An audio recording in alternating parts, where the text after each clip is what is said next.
Welcome to The Explainer. Today, we're exploring a philosophy that pretty much throws out the whole idea of a straight path to wisdom. So, you can forget about ladders and finish lines.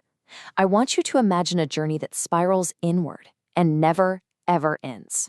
Okay, so our whole journey kicks off with this really cryptic verse from a text called the Sutras of Ascent. It's a line that's basically designed to just flip your entire understanding of reality on its head. It suggests that truth isn't found out in the open, in the spotlight, but in the stuff that's hiding just out of sight. So, to even begin to unpack that verse, you gotta get your head around the core concept here, the spiral. It's not a ladder you climb, right? And it's not a circle you're just stuck in, repeating the same mistakes over and over. No, a spiral. It's something different. It's a path that keeps revisiting old themes, but each time from a deeper, new perspective. It's a structure of endless becoming. So, what does that actually mean, to walk a path that spirals? Well, according to a tradition called the Fane of Yog-Sothoth, it means we've been measuring progress all wrong. It's not about how high you can get, it's about how deep you can go. And here's the first big paradox, right? They call it ascent, but you're not actually meant to rise above the world. The whole point is to penetrate beneath it. It's about taking this deep, inward plunge into the very foundations of who you are and the reality you think you see. But how does a journey like this even begin? You know, it's not some big, flashy revelation. It's actually much quieter. It starts with whispers and shadows, a really subtle shift in how you perceive the world, one that teaches you to listen in a whole new way. See, the Fane has a name for these first signs. They call them echoes. And they're these little ruptures, these little tears in the fabric of your ordinary world. The spiral doesn't show up with a big thunderclap. It starts with a whisper. In little fragments you have to learn to piece together.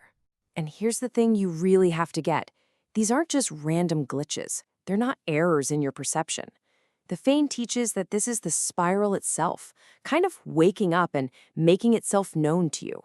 These are clues to a hidden pattern, humming just beneath the noise of your daily life. Okay, so once you start tuning into these echoes, the path takes a pretty jarring turn. It basically forces you to challenge your own reality. That initial curiosity you felt, it starts to give way to this radical suspicion of everything you once just took for granted. And that questioning leads you to this really profound, maybe even kind of scary realization. The truest things aren't what's all lit up and obvious. They're what's hiding in the shadows of your perception. The everyday world, according to this teaching, is basically a functional illusion. The real work is learning to see right through it. All right, so you've learned to distrust the outside world. Now, the path forces you to turn that same critical lens inward. And this is where it gets really, really personal. This is where you come face to face with yourself. The path has this really cool metaphor. It says you have to abandon the blade of force and instead learn to use the key. The blade, right? That's all about effort and struggle and making a big spectacle of things. It's trying to conquer your problems. But the key, that's totally different. It's about stillness, finesse. It's forged in those quiet, unnoticed aha moments of realization. It's a shift from conquering to unlocking. So what's the toll? What do you have to pay to get through this next gate? It's radical honesty. And not with other people, with yourself. The gatekeeper isn't some monster you have to fight. It's a mirror that demands you see yourself clearly for the first time. And what does this mirror show you? Well, it reflects the unexamined beliefs that are holding you back. We're not talking about little white lies here. We're talking about the big stories we tell ourselves to feel safe. Things like, I am not afraid, when you're absolutely terrified. Or, I have already healed, when you really, really haven't. So, how do you pass this gate? The path describes this sort of personal ritual of confession, but not to a priest, to yourself. First, you have to name the falsehoods. Then, you confess them. You actually speak them out loud to your own reflection, without any judgment. And finally, you release them. You recognize they aren't who you are. They're just veils you used to wear. It's about unmaking their power over you.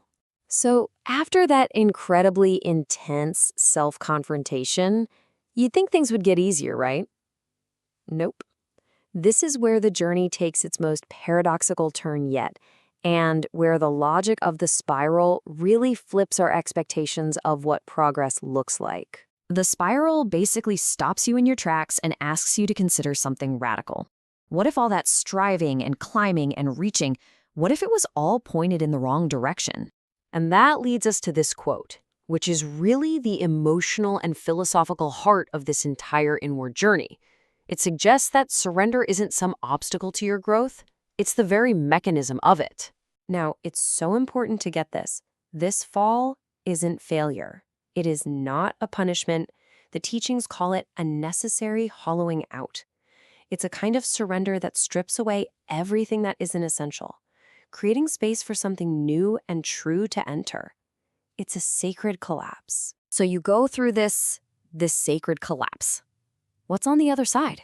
Where does the path lead you now? Well, the answer is kind of mind-bending. It doesn't actually lead to a final destination, but to a completely new understanding of the journey itself. And this is where the final Sutra of Ascent comes in, and it reveals the ultimate, maybe the most challenging teaching of this whole philosophy. It completely removes the comfort of a finish line. This means there's no graduation from this path. The spiral gate isn't a place you reach. It's the moment you stop looking for a final truth and instead just embrace the endless process of becoming. The goal isn't to arrive at the center, but to realize the center itself is always moving. And the journey doesn't stop here. This whole inward path, this ascent, it's really just preparing you for an outward one.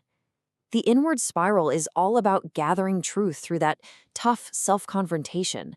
But then there's the outward spiral, or emanation, which is about transmitting that truth just through your presence. And these two paths, they're really just one single, endless, recursive continuum. So, the spiral offers no final revelation, only motion, which leaves us with a question that totally reshapes the very idea of a spiritual journey. It suggests that maybe, just maybe, arrival isn't a place you get to, but a way of being in motion forever.